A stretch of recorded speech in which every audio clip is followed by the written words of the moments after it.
హిమాచల్ ప్రదేశ్లో ప్రకృతి ప్రకోపించింది. కులు జిల్లాను భారీ వర్షాలు ముంచెత్తడంతో తీవ్ర విషాదం చోటు చేసుకుంది.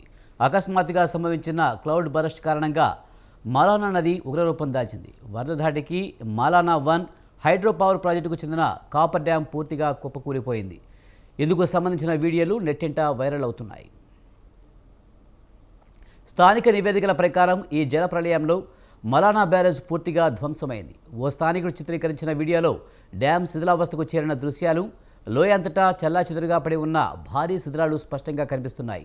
ఆకస్మిక వరద ఉధృతికి కార్లు, వంతెనలు, ఇల్లు కాగిత పడవల్లా కొట్టుకుపోయాయి.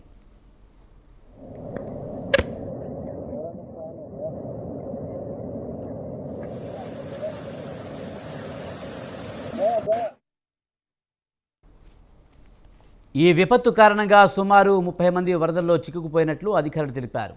వీరిలో 4-5 కార్మికులు హైడ్రో పవర్ ప్రాజెక్టుకు చెందిన ఓ సొరంగంలో చిక్కుకున్నట్లు సమాచారం. మరో 20-25 మంది వరద ప్రభావిత ప్రాంతంలో బాహ్య ప్రపంచంతో సంబంధాలు కోల్పోయారు. నిరాశ్రయులైన వీరంతా పాడుబడిన భవనాల్లో తలదాచుకుంటున్నారని, వారికి ఆహారం, మంచినీరు అందుబాటులో లేవని తెలిసింది. సమాచారం అందుకున్న వెంటనే జాతీయ విపత్తు స్పందన దళం, పోలీసులు, స్థానిక సహాయక బృందాలు రంగంలోకి దిగాయి. వరదల కారణంగా రహదారులు పూర్తిగా కొట్టుకుపోవడంతో సహాయక సిబ్బంది దట్టమైన అటవీ ప్రాంతాల గుండా నడుచుకుంటూ ఘటనాస్థలికి చేరుకుంటున్నారు.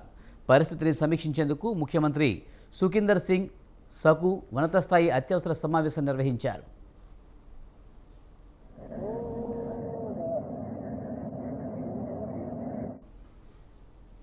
కూలులో ఇప్పటి వరకు ఎలాంటి ప్రాణ నష్టం అధికారికంగా నమోదు కాలేదని, అయితే పలువురు గల్లంతయ్యారని అధికారులు తెలిపారు.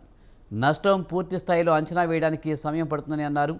మరోవైపు భారీ వర్షాలు కొనసాగుతున్నందున మరిన్ని కొండ చర్యలు విరిగిపడి లేదా ఆకస్మిక వరదలు సంభవించే ప్రమాదం ఉందని అధికారులు హెచ్చరిస్తున్నారు.